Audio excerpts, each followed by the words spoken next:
And welcome back to the Hot Lap. We are doing our Miami Grand Prix preview. Yes, is it going to be round number 2? In round number 6, Oscar Piastri versus Max Verstappen. Or is Lando Norris going to get involved? Who else could get involved? Will George Russell finally get involved with the chance of winning a race? What is going to happen to the two Ferraris?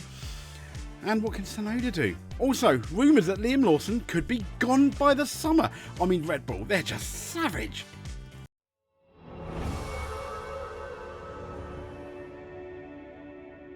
So welcome. It is officially race week here in Miami.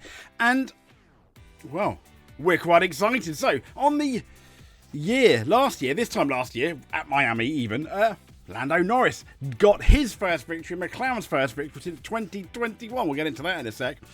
But who are going to be the stars of Miami? This is the driver standings currently. And yes, Oscar Piastri is leading the Drivers' Championship. It is a McLaren 1-2, but it flipped at the last race where Lando Norris had it all, I'm not saying comfortably in his hand, but, you know, the favourite of the race going in, and that qualifying session happened and he crashed and it wasn't particularly good.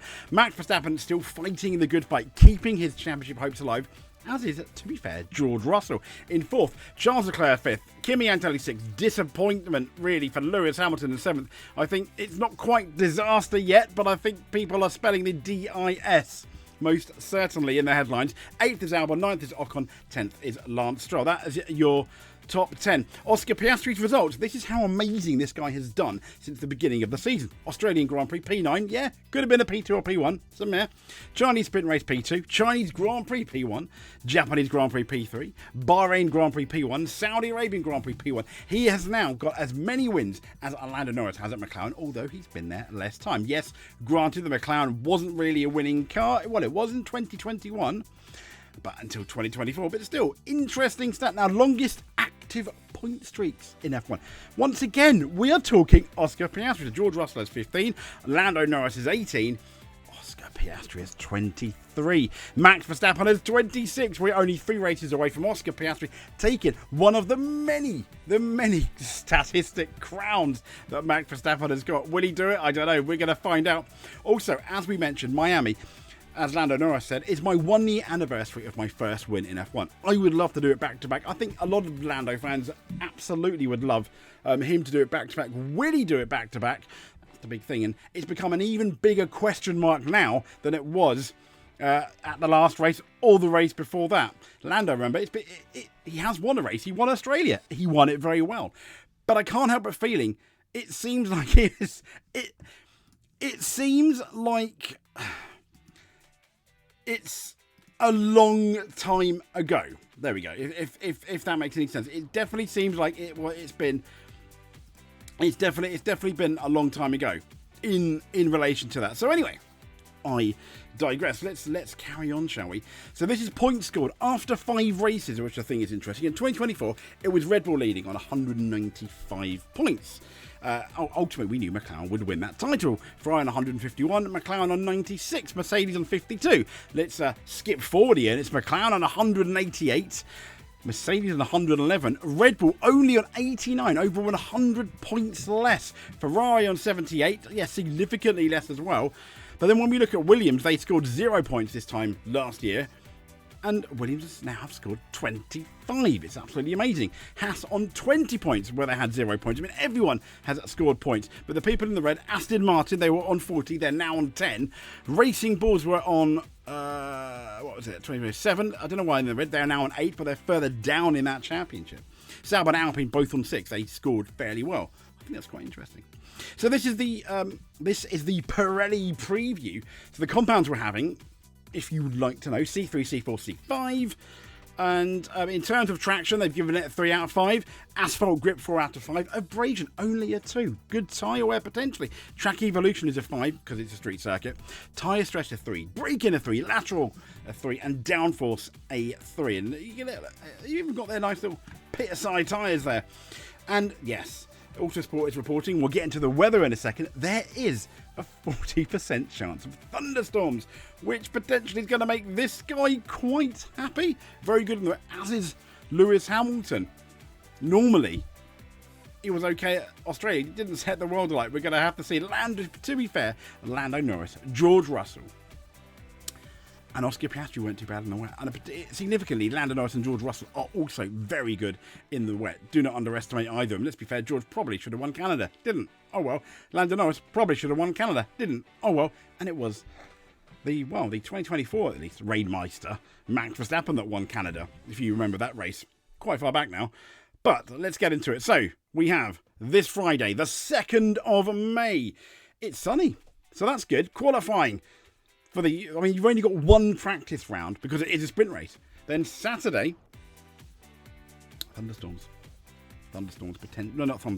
Raining. They say thunderstorms potentially on Sunday, which is potentially raining again. So it's going to be interesting. And as we know, in Miami, when it rains, it could rain.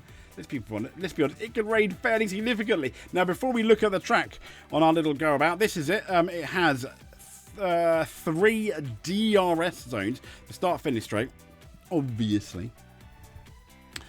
And I can't even think what way we're going around now. Sector, where's the start? Where's sector 1? No, there we go. Here's sector 1 here. There's the start-finish straight. Yeah, so you got this one along there. Then you got the DRS detection in there. This is your DRS here. It does with the slight curve. DRS detection zone 1. There we go. There it is. Detection zone 2. And detection zone 3, which is on the start-finish straight. So, yes, I'm expecting it. Maybe, I'm hoping with those detection zones, it's easier to pass in Saudi Arabia. But Saudi Arabia, you could pass. It wasn't as easy as it is in Bahrain, sadly. But let's have a look then. Let's get into the Miami Grand Prix and the track, shall we? Let's have a visit around the track of Miami. Now, let me see. I need to scroll down on my track guide. Here we go. So, here we are. I'm going to pause it. I'm going to make myself magically disappear because my big head is in the way. Yeah, don't want that. Hey, there we go. No more like Harry Potter stuff there.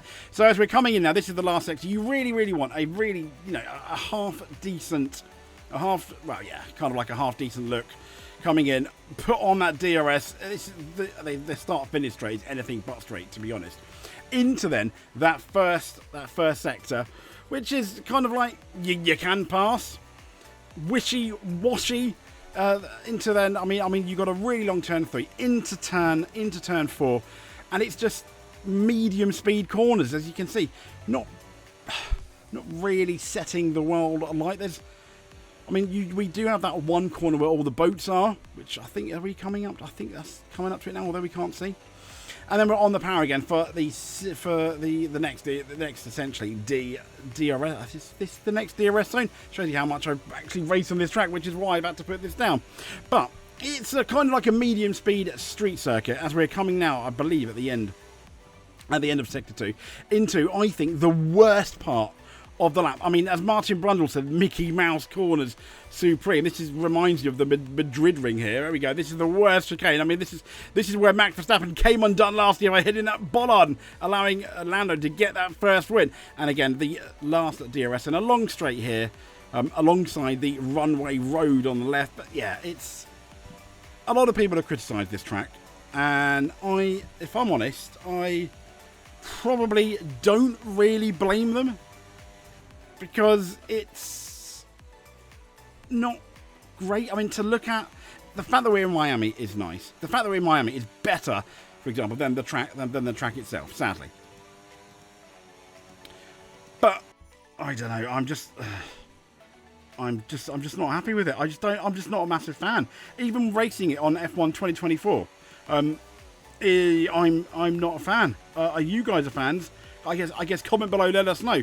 Now I'm currently trying to find where I put the camera. Hey, there we go. And hey presto, we appear. So a few facts then about the Miami Grand Prix.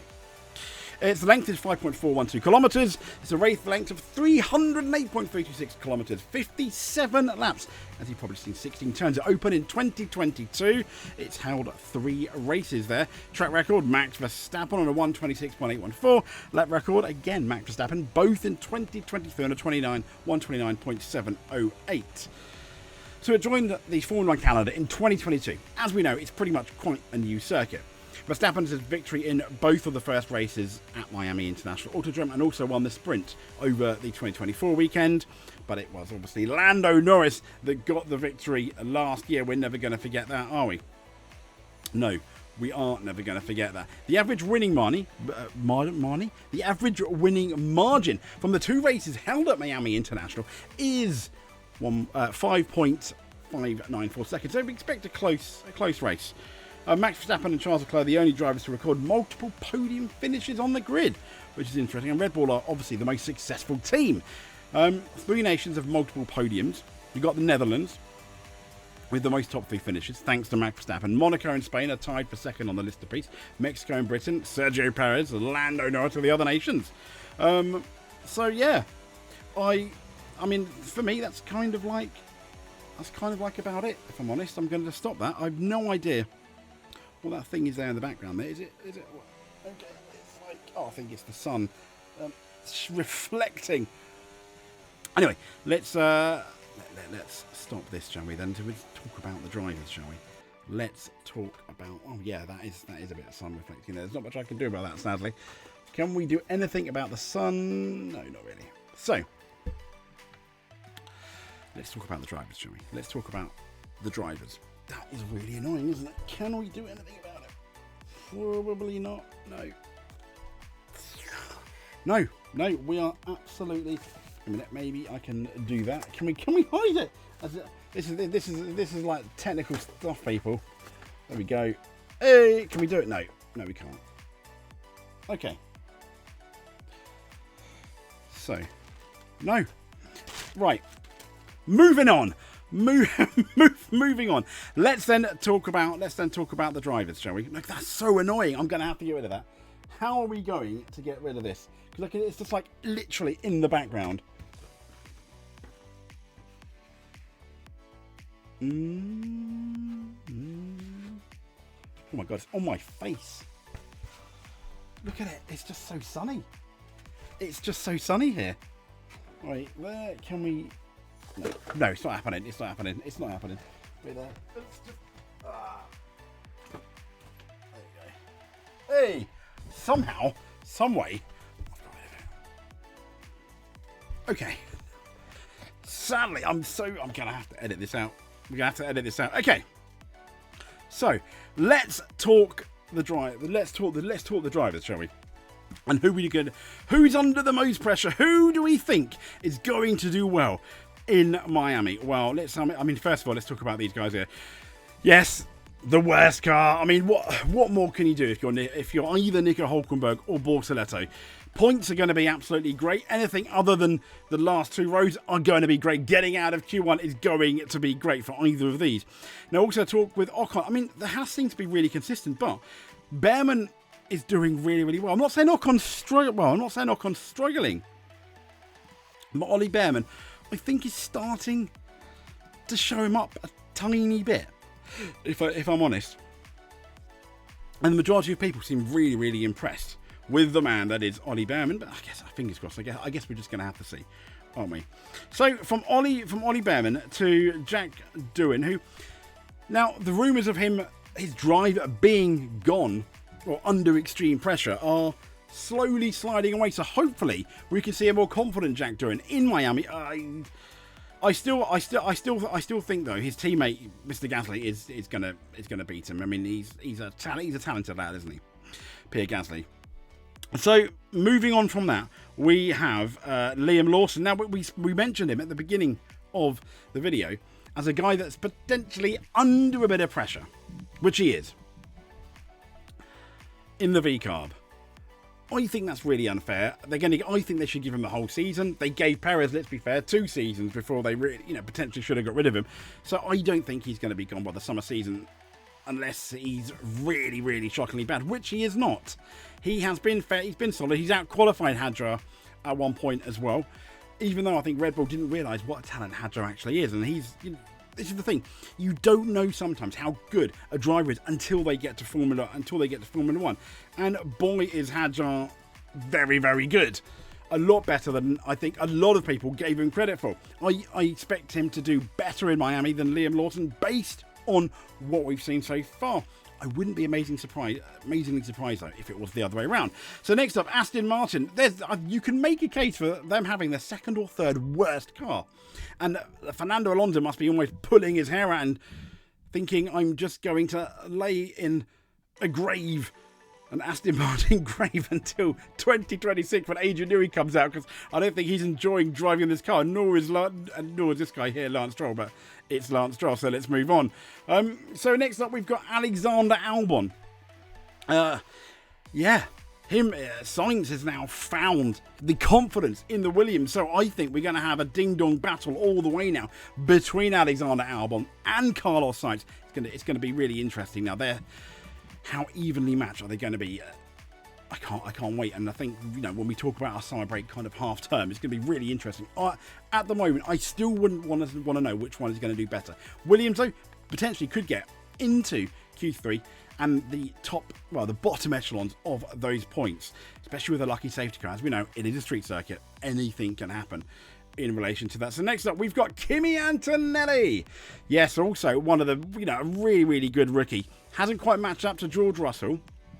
But then I think that just shows how good George Russell is. And with all these rumours that is George going to Red Bull, Max is looking to go to Red Bull, has he signed with Red Bull, etc., etc. I don't think Kimi's going to be too fussed about that. I don't think George Russell is too fussed about it. I think they're both going to be staying at Mercedes, which we did a video on it the other day.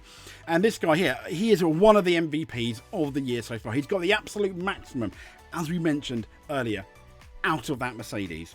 It's brilliant. Next up, we've got Yuki Tsunoda. So, in the Red Bull, it's going to be interesting. I think if he can get in Q3, that's great. And he's already beaten, I think, managed the expectations of both beaten Lawson and his predecessor, Sergio Perez. And he'll be at Red Bull, I think, for the rest of the year. The big question is where he goes then. A lot of it, I think, is going to be on where Max Verstappen leaves. So, the pressure is on Yuki, to a certain extent, to not match Verstappen, but be within, I think, a couple of tenths of Verstappen and be within a couple of places of Verstappen. So it's really important that he gets a good qualifying lap. And now the issue is, and set the car up. The big issue is going to be for him, and another person we'll get into, is you've only got that one practice session to get that car absolutely right.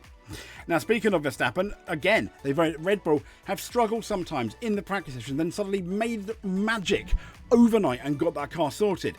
However, the but is last time in China for the Chinese Grand Prix, when they just had that one practice session, they really struggled to get the car out, and Max Verstappen struggled throughout the weekend, sadly, for Max Verstappen, obviously with the car and the tyre degradation.